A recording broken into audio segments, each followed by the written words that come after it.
break us down, searching for light when the world spins round. But in those cracks, the purpose is born, a new way to live when the old is torn. It's more than a story, it's the rise from the fall, a place where your purpose starts to call. With Dr. Stephenson, wisdom takes flight, turning your pain into hope, into light. Collide with purpose, embrace the change. Every story's got a fire in its flame.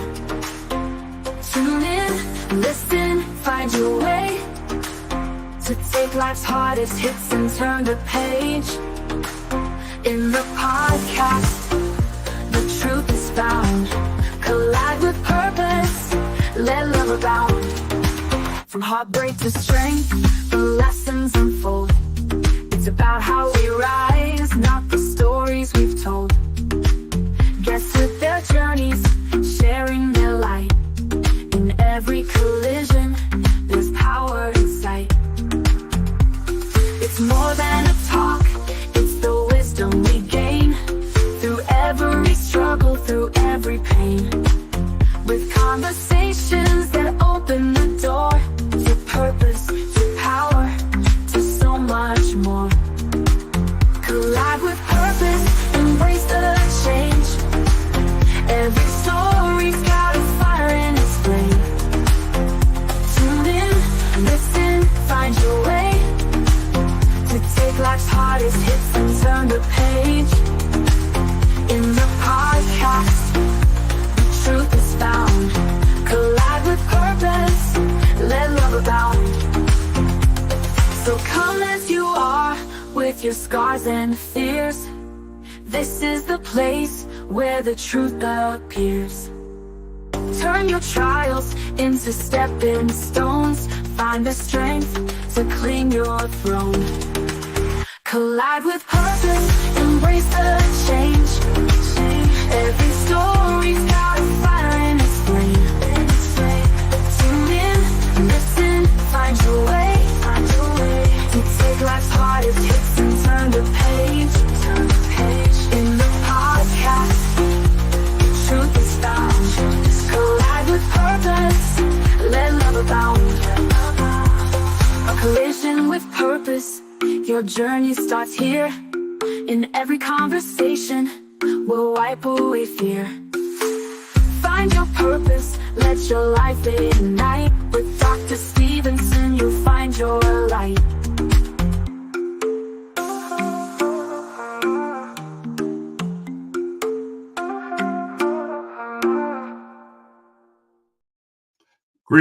Greetings, friends of the A Collision with Purpose movement. Welcome to life-changing conversations to inspire action. This podcast challenges you to reflect and take whole steps towards transformation. I'm your host, Dr. Laxley Stephenson. Today, I am joined by a remarkable guest, the Honorable Lenny Kasaya, Chief of Staff of Vihiga County, Kenya. Together, we will cut through the noise and tap into your potential and inspire action. The time for change is now, so let's get started. Let me say a little bit about my guest. Honorable Lenny Kasaya is a dynamic visionary leader, dedicated Christian and seasoned career marketer and administrator. His unwavering commitment to community upliftment is evident through his numerous philanthropic initiatives. He has profoundly touched countless lives by championing education for underprivileged children, facilitating employment in both government and private sectors, and empowering youth groups and widows to realize their full potential. His work continues to leave a lasting legacy of positive change and empowerment within the community. Now, let us welcome my guest. Let's bring him on stage. Honorable Lenny Kasaya. How are you, sir? Fine, thank you, Dr. Lee. It's a good evening. How are you? I'm doing great. You know, it's good evening for you. It's early afternoon for me. How about that? I'm sure because of the different time zones, but I want to appreciate for being a guest today on this show. And I want to appreciate the efforts that we are trying to put together in a coalition with purpose. And I know we want to speak to very many of us, very many of our people, sometimes who just live a blank life, whereby you don't know where you are coming from, where you want to go. And having taken time for the few minutes, for the few period we have interacted with you, I've had to read some of the issues. I try and reflect. Then I see a total reflection of a life, of a purposeful life that we need to live. And that's why Coalition with Purpose, we are here, and we are here for good, and we are here to support this initiative. I so appreciate that. I am humbled to have you on today. I know you're a busy man. You have many, many things, many responsibilities. Yes. You're a dad, you are a grandfather, and you're also holding a number of offices. So, but before we get going, share with us, tell us, who is Lenny? Just talk to us a little bit about your early, your upbringing and so forth. Thank you so much, Doc. And I want to appreciate Lenny Soita Kasaya, Leonard Soita Kasaya. Lenny is a short form of Lenny. Was born almost 45 years ago in a small village called Luichi in Kakamega County, in Malava sub-county, in western region of Kenya. And I was born in a family of seven, an African family of seven. My parents were primary school teachers, and I saw them struggle through life, trying to make life end meet for their siblings.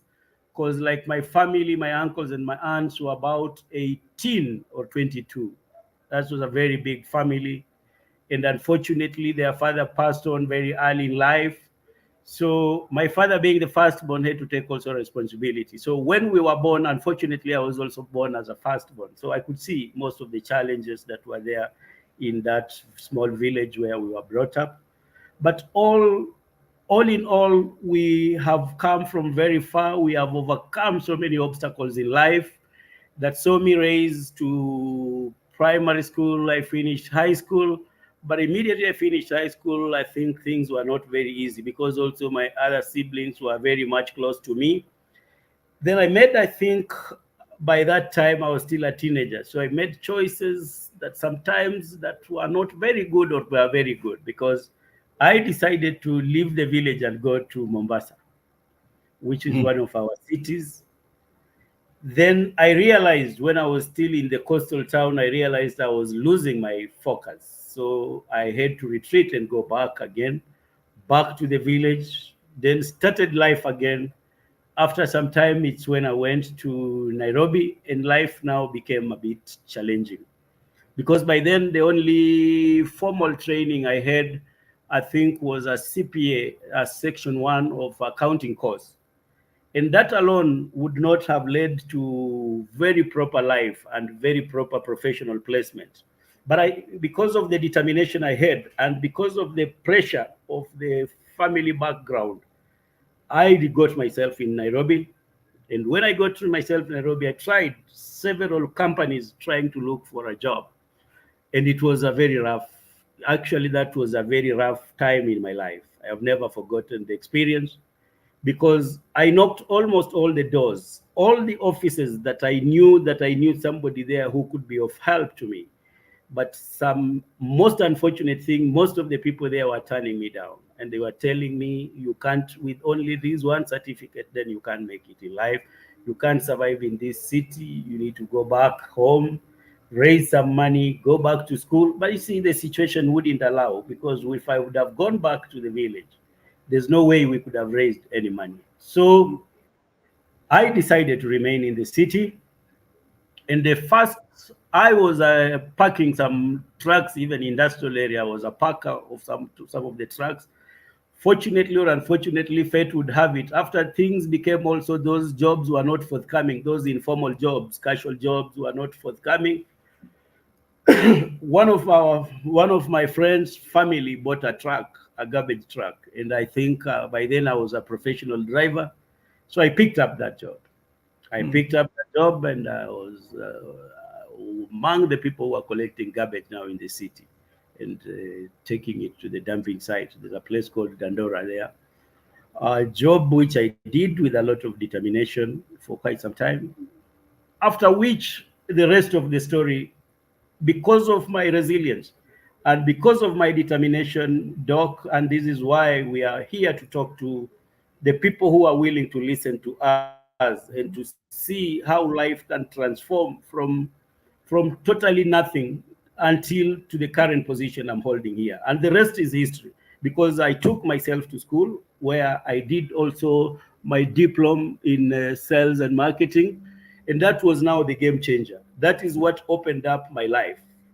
That simple single certificate is what changed everything. And that was my turnaround time.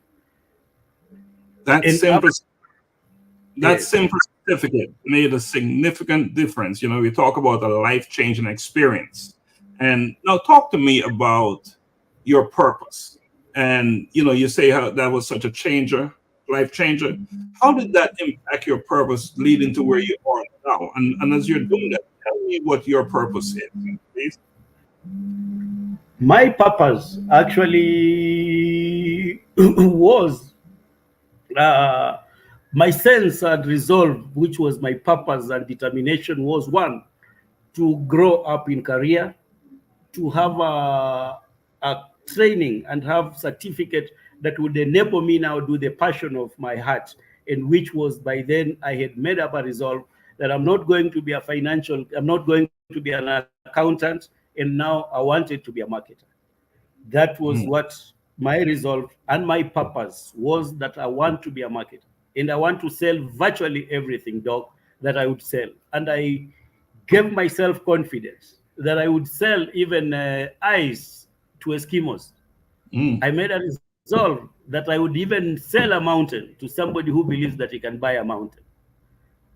And I decided that this is now how I want to shape my life, and my career has to be in marketing. So I purposed actually to be one of the best and the very shrewd marketers. After having struggled, after having gone through so many struggles, after having been turned down so many times by the people I believed would be able to support and uplift me. So I decided that this is how I'm going to shape my life, and this is where I want to go. And that was the game changer. And that was my purpose, Doc, But to whoever is listening to me. during this journey, during that journey where ups and downs and all over the place, how did you stay motivated? What kept you in the game? Actually, determination, because I never used to give up. Because one, I believed that by giving up, I was going now to resign to fate, and fate would have taken me over. I had just forgotten to tell you a bit of what made me now not fear to go back to the village. And this is something that I need to talk to everybody. You see, by the time, because of frustrations, because of staying in the village, I had reached a point where I was hanging with some group of guys who were just local brew takers and doing what. Then I made a decision that I don't want, because if I go back, I degenerate into that. And I wouldn't be even alive today, because those local brews, some of them were not very good and they were not very healthy. So I said, fine, in as much as life in the city is a bit complex and it's difficult, but it's better to fight from this side of the coin, but than going back to where I feel that if I get back there, I would drift into something more worse. So I decided to be on the tough side, but which I knew would have a better ending. Yes, Doc.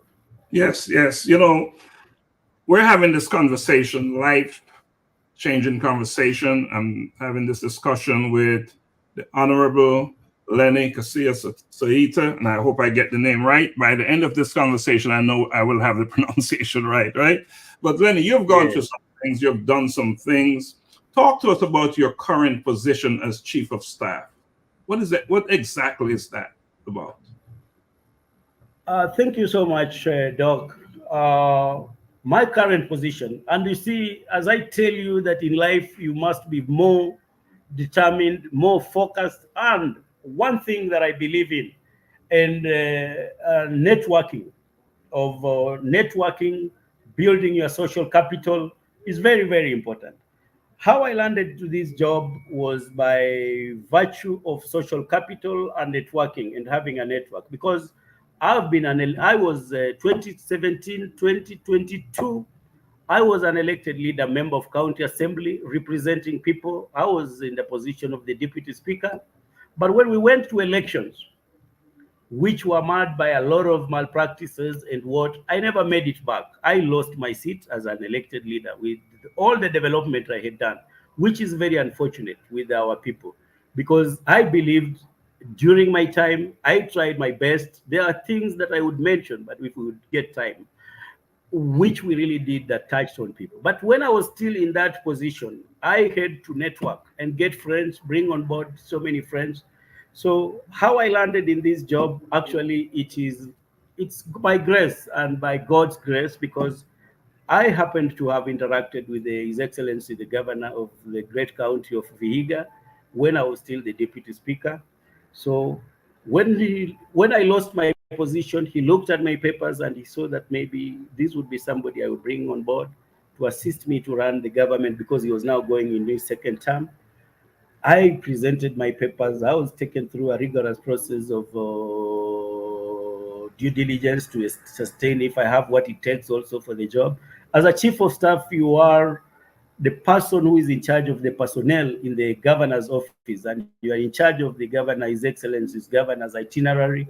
You are in charge of organizing his diary. You are in charge of making meetings happen. You are in charge of coordinating the government departments, different departments. So you are like the centerpiece, or you are like in a football match, the midfielder of the boss, so that you ensure that everything in the government is running and is running in the right direction. And you remember, Governor, His Excellency, is an elective position. So he has to serve the people. Their manifesto that he promised the people that he has to deliver. So we are the people who are the engine, who are reminding the boss that here we are on the track. Here maybe we are losing it a bit. We need to do this. This is what we need to do. So it's quite a lot of stuff in that office, Doc. But it's a task we are doing. Yeah. Absolutely. One of the things that I'm hearing coming from you is resilience, and that is that man that knows where he belongs. And Yes. you lost an election, and somehow you was able to convert that into now that loss. You did not take it and just disappear and say, I can't handle this, I can't manage this. You even though you had that loss, you went on to become the chief of staff for a governor. Somehow you was able to do that. And I want you to talk, why is that so important? That even in the face of things not happening, going your way, it is so important that we still stay focused on our long-term vision and our goals. So talk to us about that, and specifically to anyone who's listening in Kenya, young men, women, about the importance and the significance of staying true to your course, to your journey. Thank you so much. Sorry, Doc, I've developed some small flu. I traveled a bit. One thing that I want to talk to the people who are listening to me, you see, in life, you need a purpose in life. And you need to be prepared for all eventualities. If the positives work for you, how do you want to make them more better?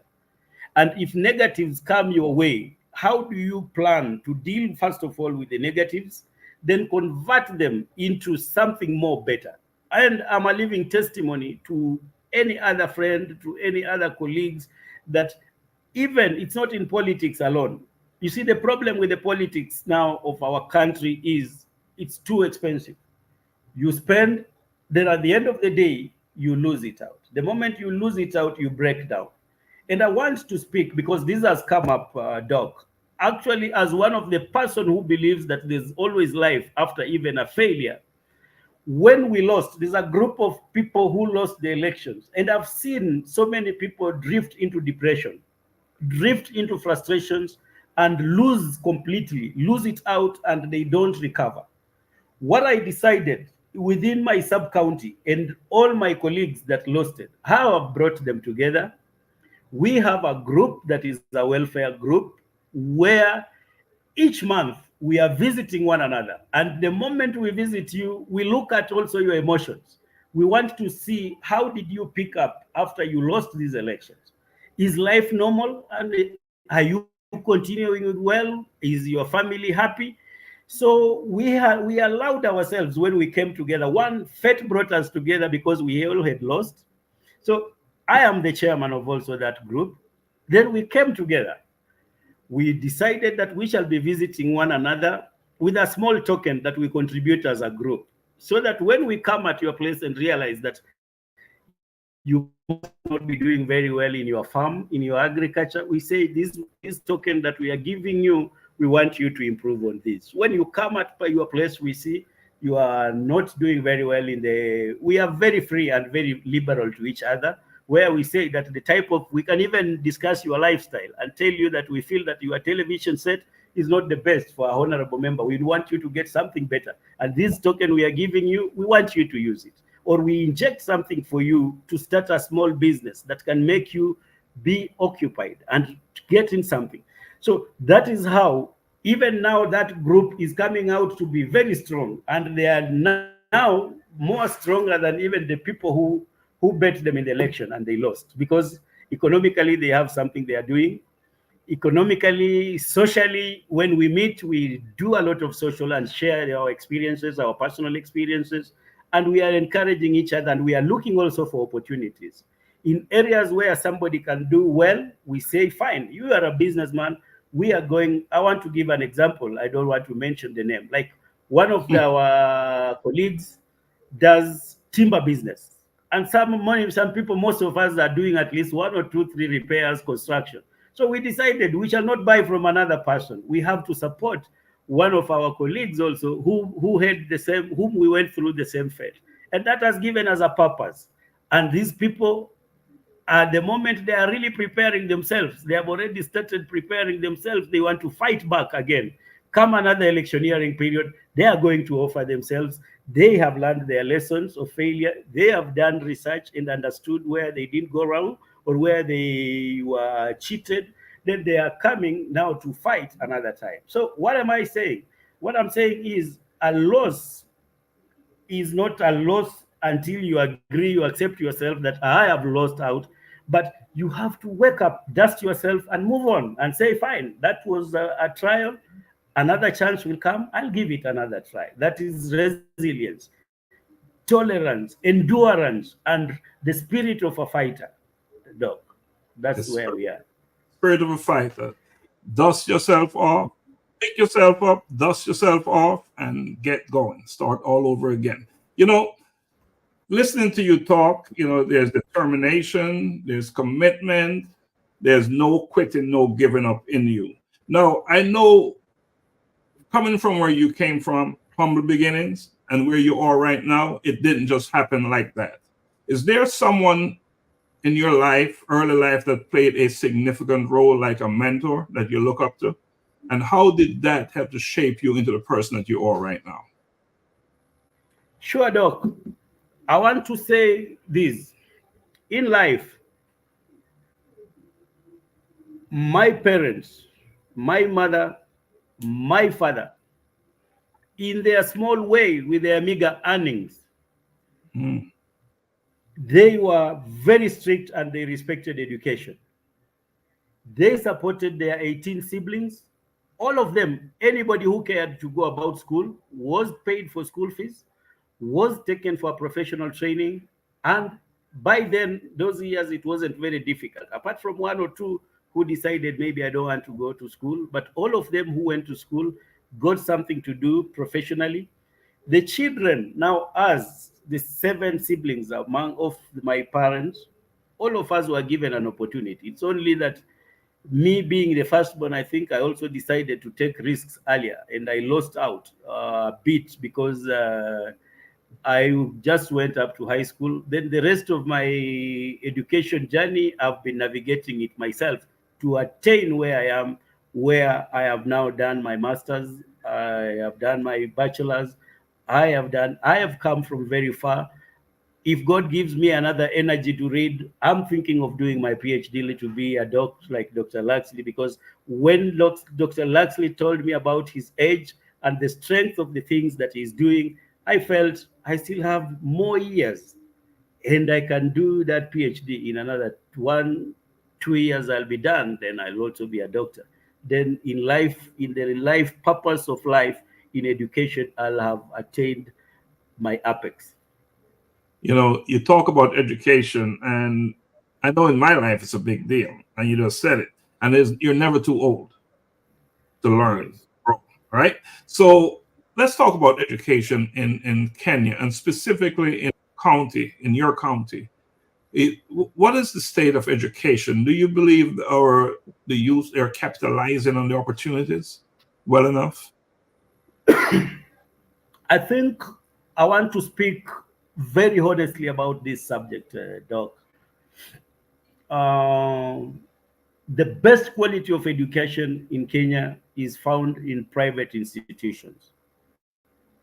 But you see, it comes with a cost. So you'll find most of us taking our children to the public schools, and there are so many constraints. You'll find the teachers are not sufficient. You will find equally the cost of education, even in our public schools, to some families is totally a very big problem. When you look at the population that is employed and that can be able to pay school fees comfortably for their children, actually in Kenya, it's a very big struggle. But the urge for the students to learn, for the learners, I have been an elected leader. I know so many children who are ready to go to school. They are begging to be supported. But you see, also as an elected leader, sometimes your resources are limited.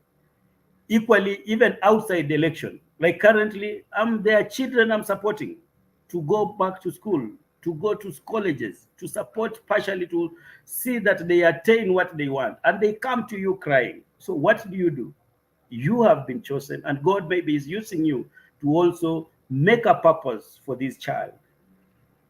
And not very many of us will do that, because there are those who are really focused on just once they are finished with their families, that is enough. But you see, me being in a public office, having been a public leader, I can't run away from this. But equally, it's a tall order even for the elected leaders, because they cannot sustain this. So what we are looking at is for the government to come up with a policy that would be able to see how the poor child can also have a right. Yes, we know there's a right to education. It's even in the constitution. But you see circumstances that are surrounding Kenya, that are in our country, in our locality, in our villages, sometimes put a very big challenge to our children to go to school. Honorable Lenny, let's take a quick break. We'll stay on screen, and when we come back, we'll talk about your in-service work. You know, you've talked to us about your official duties and what you do, but I know your purpose is much bigger than that. So let's take a quick break. We'll stay on screen, and when we come back, we'll go into your in-service work.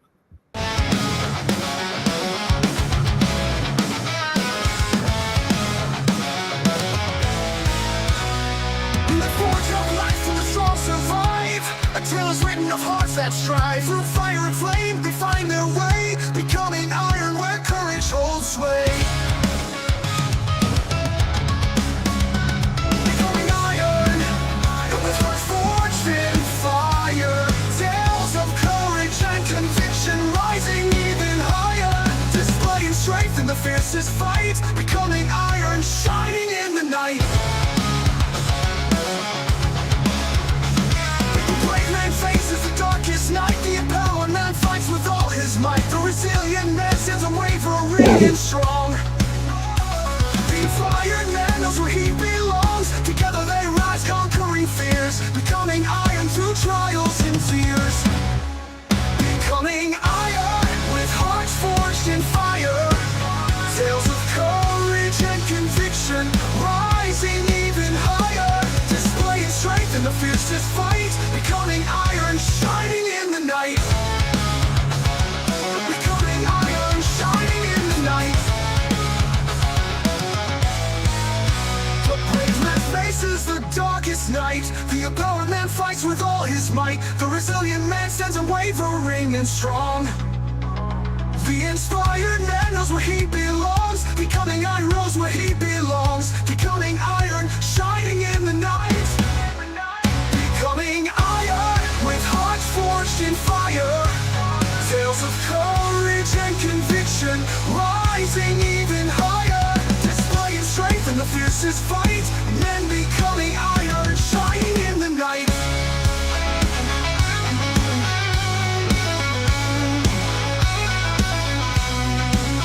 The brave man faces the darkest night. The empowered man fights with all his might. The resilient man stands unwavering and strong. It's shining in the night. And the tales of old and the battles new. Convictions light sees them through. From abysses deep to the morning light. They becoming iron in the endless fight. Becoming iron with hearts forged in fire. Tales of courage and conviction, rising even higher. Displaying strength in the fiercest fight. Men becoming iron, shining in the night. In the tales of old and the battles new, convictions light sees them through. From abysses deep to the morning light, they become iron in the endless fight. They become iron in the endless fight. In the tales of old and the battles new, convictions light sees them through. Right, welcome back. Welcome back. You're watching Life-Changing Conversation with my guest, the Honorable Lenny Soita. And talk to me, Becoming Iron. Tales of courage and conviction. And you identify yourself as that resilient man. Wavering courage and conviction, unwavering courage and conviction. And after listening to that and watching that video, what are your thoughts? What are your thoughts? You know, that is actually a book you'll be participating. It's an anthology. You'll be writing a story in that book. What do you want to share to our listeners about? I think, Doc, there's quite a lot that once you identify what you want in life, what you want to achieve, how you want to, the legacy that you want to leave back for your people, for the generations to come, all of us need to have a purpose and need to have something that we are believing in and something that we are working to get through. Personally, I don't believe in failure. I believe in determination. I believe in resilience, and I believe in consultative ways of doing things. If you try something and you find that this is not working, I'm sure there is somebody who knows exactly who can advise, who can direct, so that even if you want to derail, you get back to your line, you get back to look at your purpose, to look at where you want to end, to look at what you want to achieve. And this, I believe, is the resolve that every human being, every person, I am very much ready to say, there's something I shared and I want to share today. You can make the best out of the worst that you have if you believe. And you can change everything around you so that the dreams that you have been having about the best life, the best healthcare, it comes to pass. But you have to participate in it as an individual. You have to put an effort towards that, because nobody will do everything for you. And sorry to say this, even God in heaven, they say you have to struggle. So manna will not come to you. And they even say that you have to fight, you have to pray hard before you get what you want to get and you want to achieve. So I believe I'm one believer that believes that there's nothing that will come easy. Because personally, when I look back, Somebody may look at me today, the person who never respected me 20 years ago, that person right now, when he meets me, he has to have, okay, it's not me who is demanding it, but the fight, the resolve that at the position that I've positioned myself in life, put that person to have some respect to you. And if you want respect, you need to get a purpose. And once you get a purpose, you have to cultivate it. You have to cultivate and put efforts around your purpose so that it attracts also other people around you. Just the way I'm talking to you, Dr. Laxley, whenever I listen to you, and my first time to listen to you, I looked at you and said, this is somebody who can give us direction and who can give very many people direction. And that's why I am positively advocating for coalition with purpose. There are so many things that we are coming up with that I know once we touch them, once we take them slowly to our people, they understand. We give them a routing. We know that this is the direction we want to take positively, living in purpose, fighting for the purpose that you want to live in. We shall go very far as the world, as the universe. You touched on something there, and let's talk a little bit about the collaboration and things that we're doing together. Let's talk about the Elizabeth Sitawa Cancer CBO. I think this is a good opportunity for you to share the work that you're doing with that and our effort in supporting your work with that. Thank you so much, Doc. I think we have persecuted education very well, and there are three key areas that I want to speak. But healthcare, where Elizabeth Sitawa's CBO comes through. Elizabeth is a soul that is so admirable, and this is somebody who decided to put her case publicly. You know, very many cancer fighters and patients live in fear and live in denial. They don't share their story. But I found in Elizabeth, actually, this is a very big coincidence that happened. This is somebody I just met online. I saw her story move from one step to another step, move from another step to another step, and she could be very open. Then I looked at it and wondered, what kind of person is this? So I got a bit interested. I talked to her. I met her. And when we talked, I listened to the genuineness of this problem. Then down into my heart as a leader, I saw something very unique about Elizabeth. And she was speaking for millions and millions of people in Kenya who are suffering from cancer and who do not speak out, who do not say anything about what they are going through because they fear stigma, they fear victimization. You see, cancer, like any other disease, is just a disease. Whether you are suffering from typhoid, whether you are suffering from AIDS, HIV, whether you are suffering from whichever complication. But the way this lady took this thing is a story that needs to be spoken to the world. And I think one of these fine days when Elizabeth will be feeling well, she needs to come and talk to us talk to the people who have never met her about the story about cancer. And this unique lady has brought up something that has inspired me. Actually, I sacrificed to say that I want to lead and I want to speak to the world about the stigma, the challenges, the cost of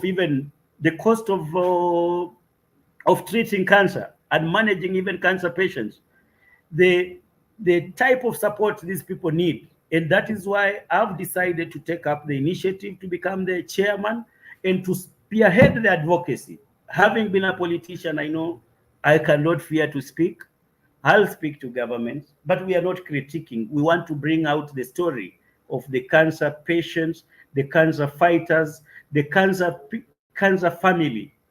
Because when a parent is affected like Elizabeth, it touches on the children, it touches on the parents, it touches on the extended family, it touches on friends, It touches on so many people, and it has a lot of social impact. Two, the disease itself takes toll even on the patient. She needs a lot of support. Cancer patients need a lot of guidance, need a lot of guidance, we need to embrace them. We need to walk with them. We need to tell them that they need to continue with their lives in as much as they are whatever that they are passing through. So this is a very big subject, Doc, that we need to listen and agree that how are we going to help. Cancer is not even in Kenya alone. It's not Elizabeth alone. I know it's worldwide.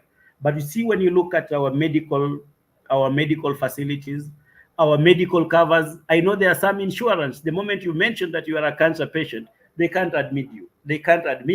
We need to come up with a law that is going to compel even the insurance company, even the new one that we are transiting on SHA or SHIF in Kenya, to see how is it going to take special care for the cancer patients. Just like the patients who are suffering from kidney failure, the ones who are undergoing dialysis twice in a week, looking at whatever status that you can be in with whatever resources. These are very, very expensive. These are very, very mind draining and resource draining for our patients. And as a country, we need now to start having a conversation. And Doc, that's why we have come together. We have formed that CBO, which I'm championing, and I'm ready to champion it as long as I'm alive. And I want to come and even speak to your people in America. I want to talk to them. And I want to speak also to this nation. I want to speak to Africa so that we see how do we deal with this thing. Cancer is now a menace. It's killing Africa. Malaria was our fastest killer. But nowadays, cancer is on warpath. And if we don't attack it, because of so many things, and you see, cancer just comes. It's not a disease that you even know how you get it. It doesn't come. It just comes like any other disease. Then you find yourself with it. The biggest problem that once even here in Kenya, people hear that you have cancer, they start planning that this is not one of us. This is now somebody we don't need to put in our plans. That is what we want to change. We want to demystify and tell them that let us give support to the cancer fighters, the cancer patients. Let us give them space. Let us give them support until they get better and they live normal life like any of us, because you don't know what you are ailing from. And sometimes you are just shocked and you are told that you have this cancer, it is at this stage. Then we resign to fate. Once we resign to fate, that is how we lose it. But I'm more determined, and I'm more than focused, and I'm more ready to put a lot of my energy. Besides my professional work, we want to see how we are going to mitigate against this disease and how we are going to plead to the world so that they remove even some of the patents. Some of the cancer drugs have been patented and they are very expensive. We want them to remove the patents so that these drugs can be sold even in generic form, and they be found locally in any of our local pharmacies around this place. Yeah, I should say, as your partner in this initiative, we're inviting like-minded individuals, not just in Kenya, but from all across the world. This is a worldwide initiative where, yes, we're based in Kenya. However, we're looking for members, for individuals who care about people with cancer and who want to see them have a better quality life, to join us. And so there will be an opportunity to do that. The organization, the Elizabeth Sitawa Cancer CBO, should be active by sometime next week. Is that correct, sir? Very true. We have already made the necessary constitution and the necessary legislative processes, And I believe by next week it shall be up and running. And when we follow up, because I am planning for the, God willing, once I process my papers, the colloquium. After the colloquium, when you are coming to visit, we are going to officially launch it. We are going to run some programs around the Elizabeth C. Towers Foundation. And that is the time now we want to interact with very many people. And I believe it's going to be a game changer, where we are going to have the fighters themselves speaking about their story, where we need also to onboard people with counseling skills, so that they come in and assist us also. How do we manage this? We want to bring on board so many people, healthcare well-wishers, people who want to support this. We want also to try and look at the legislation, because that is where I am, and that is where we want to fight even the World Health Organization about the issue I'm talking about, the patents of the cancer drugs in the world. Yes.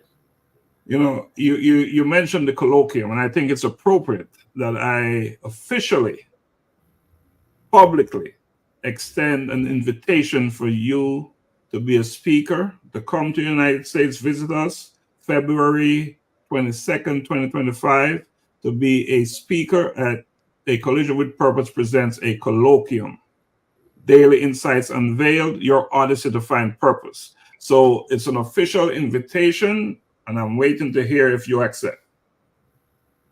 Thank you so much, Doc. I think I have already accepted, and that's a great honor and a great privilege to speak to the world and to come and put our case, so that the rest of the world knows that this is where we are, this is where we want to go, this is where we are coming from, and this is where we want to be supported, and this is where we think we need to move as a coalition, because the Elizabeth Sitawa CBO, which we are inviting also everybody, because the Constitution allows anybody who is willing to participate in it. It is something we shall share the Constitution, we shall put it online once the legislation and all the paperwork is done, so that we are inviting every person who is willing to work that purpose. And we are looking at collaboration and partnership through the coalition of purpose. Once we get the friends that we have also onboarded, I want to just speak about the amazing friends I met also who are in coalition with purpose. I know there's Donna. I know there's so many friends of coalition with purpose whom we really appreciate and whom we want to also come together. Actually, in the colloquium, my wish is we put a case to the world, and we put a case to whoever that will be willing to listen to us, so that out of it, the takeaways we'll have, we must say that this is now the direction that we want to go. This is how we want our constitutions amended so that it supports this. This is how we want also to live, and this is how we need to lead a purposeful life. I know most of the listeners who are listening to us, people have got all fair share of challenges in the world. I don't want to speak about Kenya alone, my country, because these things are universal. There are so many issues that will bring us together, and there are so many issues that we'll need to fight. And I want to speak about it right away, Doc. And I want even the climate change and the climate action plans. You see, the climate change is what has led to so many things that are happening now in the world. The degeneration of our forest cover, poor climate changes. Those are things that we need to look at, and we need also to come up with action plans on how we are going to salvage these, so that we improve on the lifestyles, we get back our vegetation cover, we get back the face that we used to have, so that we don't allow ourselves to get so cosmetic. We return back to the natural self that we were sometimes back. And that's why I can say that there are so many things that are now happening.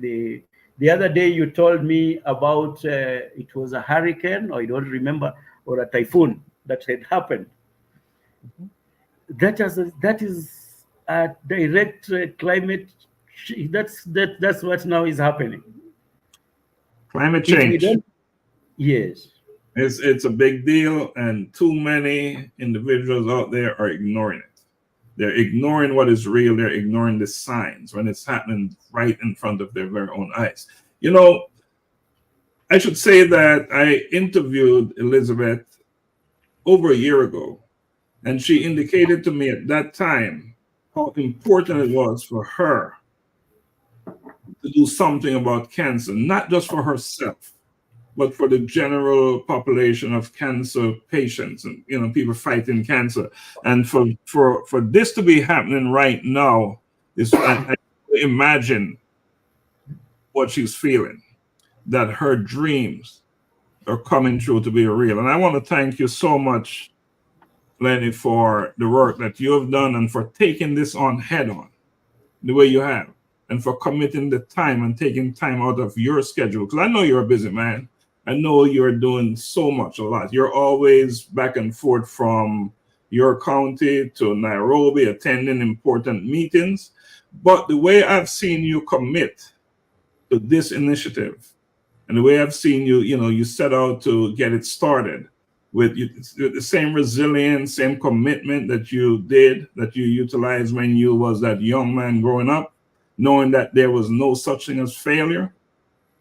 That is the way you've taken on this project. And I'm honored to be working with you. And I know my partner Donna is equally as honored, and all the members of A Collision with Purpose. So we're looking forward to big things happening. And we're starting it out in 2 counties in the western part of the western region, right, of Kenya. But our intentions, and I don't want to say hope, what will happen, it will go county by county, all through Kenya and outside of Kenya, because that is the vision that we have, and that is the work that we're called to do, and that is the work we will do because of the level of commitment and dedication and the people we have on board with us. So again, I commend you. Great job. We have so much more work to do, but I commend you on that. Now, there's something big happening, something big happening in June 2025. You have extended an invitation to us to come to Kenya, right? So I want you to talk about our visit to Kenya and what will that look like. And when I say us, I mean the Collision with Purpose team to come to Kenya. So I want you to share with anyone listening out there, and we'll be watching this broadcast. What will that look like when we come to Kenya? I want to be very honest, Doc. I've seen so many friends to Elizabeth are following up this conversation, and she has a very big following. And those are very, very important people. Are very, very important people to me, because they've really done a lot also to, just like myself, as I was motivated by Elizabeth also to come up with this initiative. And I decided I need to come in and put in the effort and put it to shape. One, I want to invite all Elizabeth friends. I know there are so many, over 5,000, over 10,000. And I said earlier that we do not have limit. Lenny has got so many friends also, has got a lot of followers. And I'm saying I'm inviting all of them to come this. It is. And the event for June is a game changer to us as we get our visitors of Coalition with Purpose from the United States of America. And we need to have a conversation. And it's going to be big. It's going to be a game changer. And with time, once we have worked on the itinerary, we are going to share to all our friends who care and sundry, so that they will be part and parcel of the 2-day event that will be packaged in the 2 counties. But because of demand, because we shall also listen, we are people who are very flexible, and we will want also to listen, because this thing is covering the entire Kenya. And the people who are following this thing are from Kenya.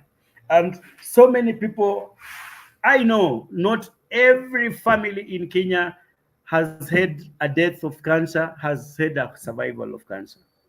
So the conversation and what we are doing, and that's why we don't want to narrow down. The cancer is what is bringing us together. But there are so many challenges I want to speak about, Doc, in our country. The level of our youth who are not employed, but who are very positive, who have gone to school, is so high. And the conversation that I'm bringing to the United States of America, which I am happy the nation country Kenya is doing, to see how we can export labor. But we also want to see how, as a coalition of purpose, can we uplift the people who are working with us in this purpose, the people who are very positive about what we are talking about, the conversation that we are having today. We need to touch them. We need to touch their lives. We need to make, I know we may not be able to do everything for everyone, but you see, even the message that we are giving today must give hope, even to the hopeless. That's why I'm saying Lenny as a truck driver, garbage truck driver in Nairobi, and you see, I wouldn't mind. The other day I was seated somewhere where I used to eat. We call it Githeri here in Kenya.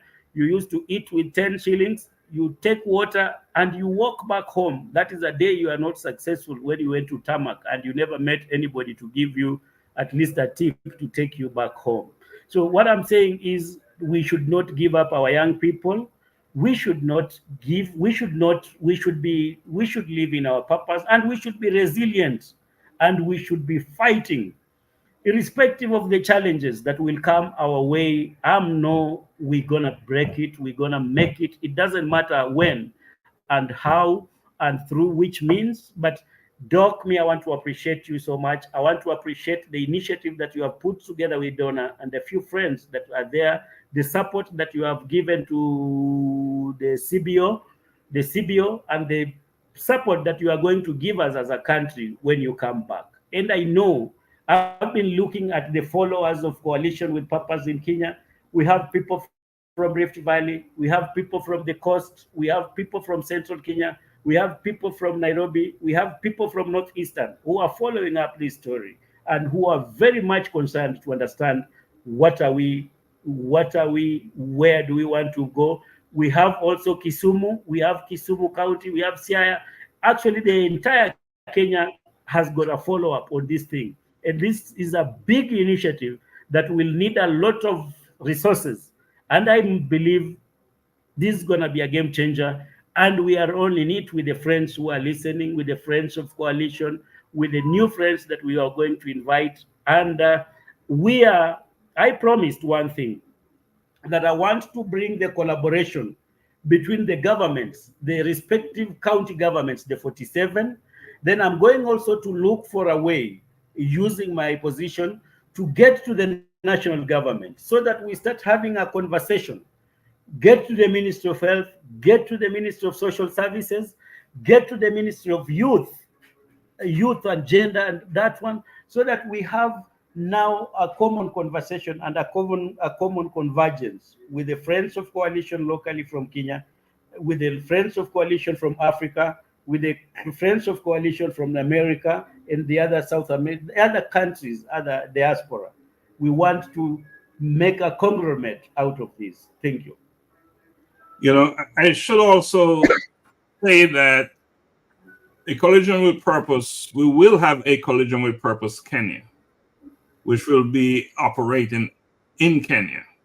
And I should also say that, you know, we're a company, we are into uplifting, building communities, and we're in the business of, you know, we write books, inspiring type of books that will motivate individuals and to help them find their way in life. So we will be making those books available. All of our books will be available in Kenya real soon. And everything that we do, our hat that I'm wearing and our shirts and hoodies. But the reason why I'm saying that, any items that we should sell anywhere in Kenya, a percentage of that will be going to the Elizabeth Sitawa Cancer CBO. It will be going to the Sitawa, you know, the CBO. And why is that important? Because any foundation, while we'll be looking at membership, we also need to source funds to do the work that we will need to do. Because the level of work and support that this foundation, this CBO will be doing. And you're talking about different counties. Someone said something about Kisumu. Is it Kisumu County? Yeah, Kisumu, and just all the way across Kenya. It's going to require monies to do the work that we need to do. So we have to get it from wherever we can. Is that correct, sir? That is the point, and that is the direction that we want to go. And that's why we are going to come up with, as we agreed earlier on, the Coalition on Purpose Kenya will be a national thing, and it will onboard everybody as you speak about the entire counties of Kenya, and it will bring the change. That is where we shall have the change agents. We shall have the change agents. We shall have the people that the change agents will be the citizens of this country.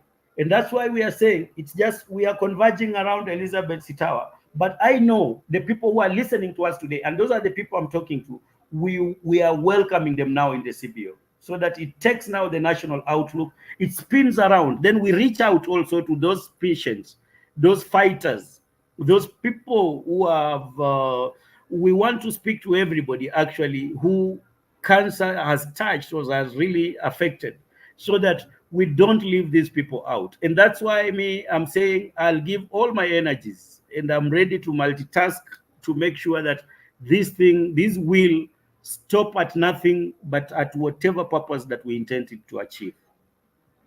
And the way you say it is going to be a turn, it started small, it's going to be big.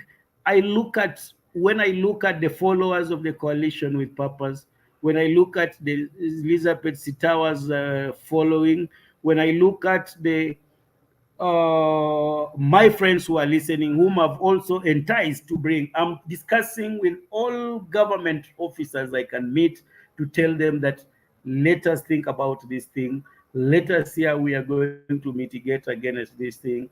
And as you say, Doc, it needs a lot of effort. It needs a lot of support from friends and well-wishers. And at the end of the day, these foundations are locally is non-profit making. So it's just support, encouraging and uplifting lives and coming together so that we have a conversation and agree that how are we now the future plans. And that's where now we need to onboard some professionals, some well-wishers, people with great ideas than what we have. Because I know locally, even Kenya has got so many people who have a lot to offer. I've got people I know who comment even on Elizabeth's posts and following. And once we onboard the CBO, they will come. There are so many people, different professionals, different careers, people, even spiritual leaders who are just coming to empower us spiritually and tell us that this is the direction we need. And we are going to invite also the like-minded political leaders who can want to onboard and join this journey so that we work together with them in purpose. And as you're inviting there, so will we here. We will be inviting people from Atlanta, from New York, from wherever in the United States and in England and Canada. We intend to build this into the organization that it should be because the work is so important. And again, we're not doing this to build us because this thing will outlast us. It will live past us. And that's what we're building. An organization, a CBO that will live past us. Is that correct? Sure, Doc. And that is the dream. And that's the focus. And that's where we have to go. And that's what we have to achieve. Yeah. Sir, let me ask you. We talk about legacy. And of course, as you walk, as you talk, you're writing your story and you're writing your legacy and you're building your legacy. But I want you to just verbalize it, articulate it. When you can't do anything else about it, and Lenny, his work is done, how do you want to be remembered? My story is very brief, Doc. I want to leave a legacy that will say that this man really touched on people's lives. He tried whatever he could do, and whatever was within his means was done. But I don't want to avoid, I don't want, if there's anything that is within my means that I can do, that it can change somebody's life, I'm more than determined to do it positively. And that is the legacy I want to leave. I want, when I'm gone, people to say that that was a great man and he tried his best, and at God's time, maybe he rested. That will be my story. But Well, I'm also, I want to tell people how my operating principles.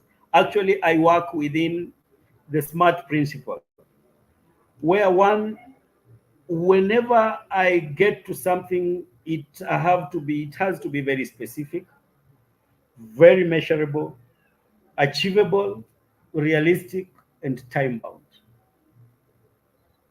Once I get out of that, it starts giving me a lot of problems and I start wondering, why is this not happening? And why am I not moving to this other level? And what are the impediments? What are the obstacles? How can we beat them?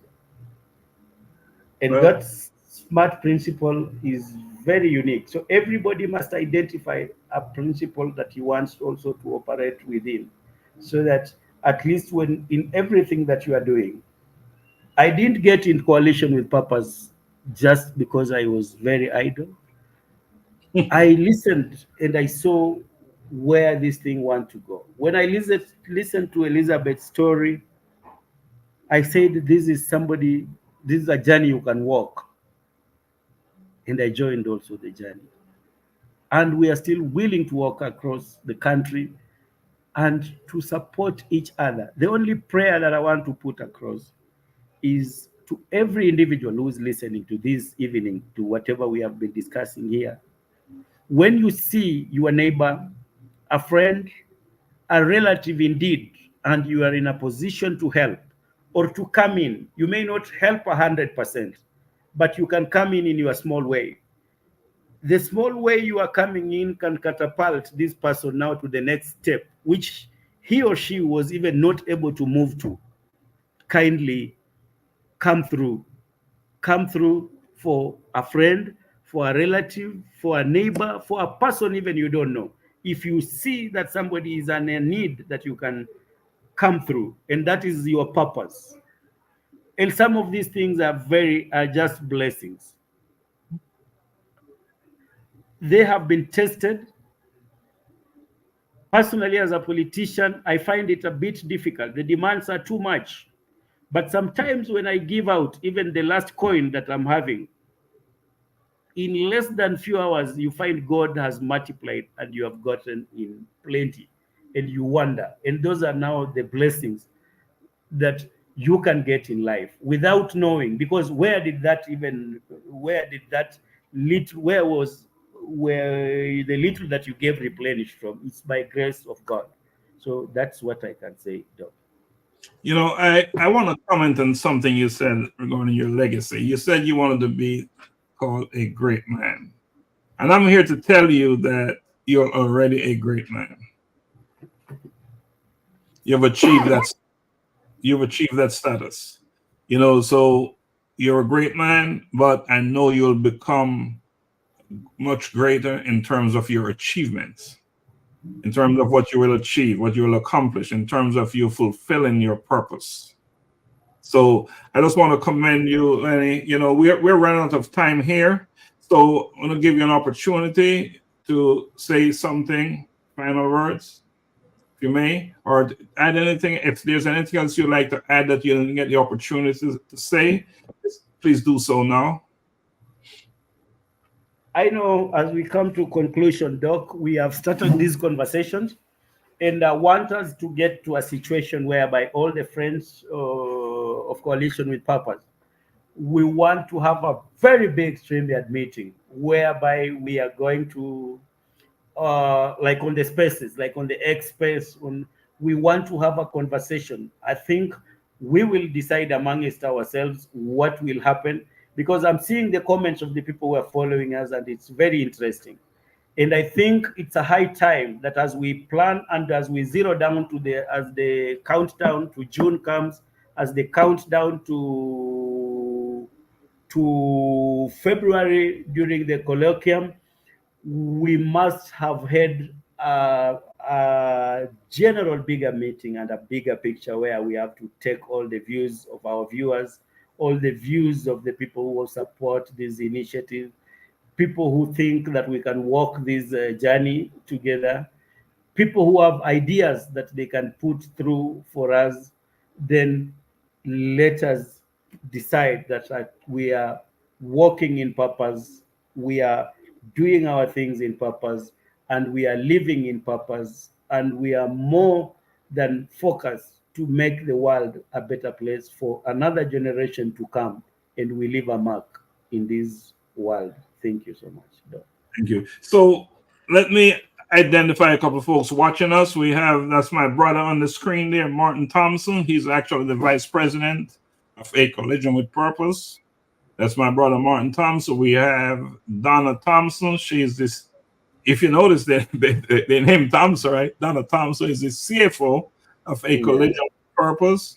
And of course, we have or a celebrity, Elizabeth Sitawa Kisiangani, who the foundation is built around in her name, and so many other wonderful people watching. Gladys, I just want to say to all of you who tune in and join us today, we really appreciate it.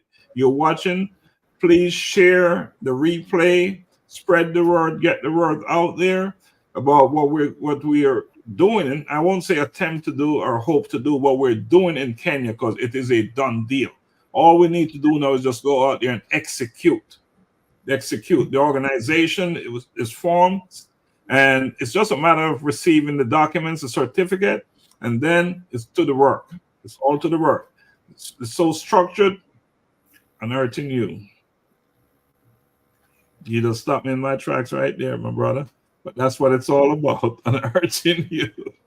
So, all right. So that's from Donna to you. That's from Donna to you. And just to say a little bit about this show, life-changing conversations to impact actions. That's what this show will be airing this show on every Wednesday at 1 p.m. And we'll be having more guests like the Honorable Lenny. Next week we'll have Elizabeth Sitawa on, and we'll just build it out. So this show will be that type of show where it will be impactful. It will bring you life-changing conversation, and I know that's what we had tonight, life-changing conversation. So, Lenny, unless you have anything else to add, I know we have another life that we live, so we have to move on. We can't stay here forever.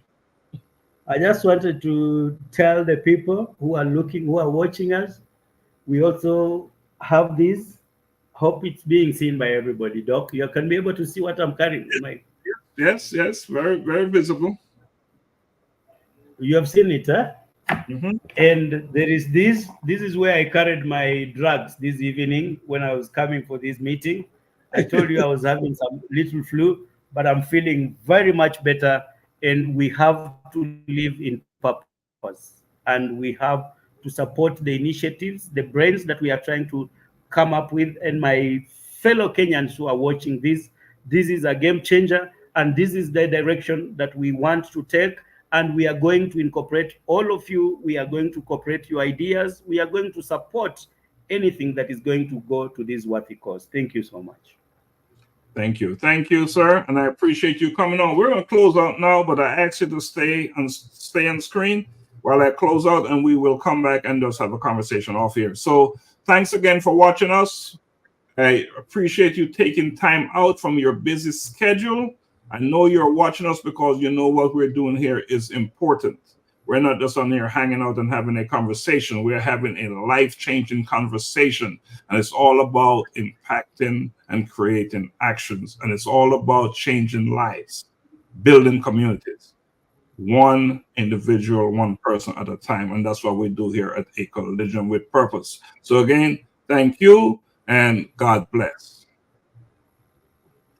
We'll Greetings, friends of the Ecologian with Purpose movement.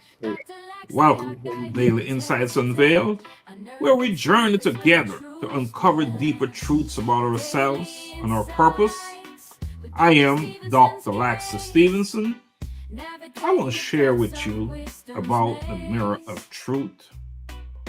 Let me begin with a question.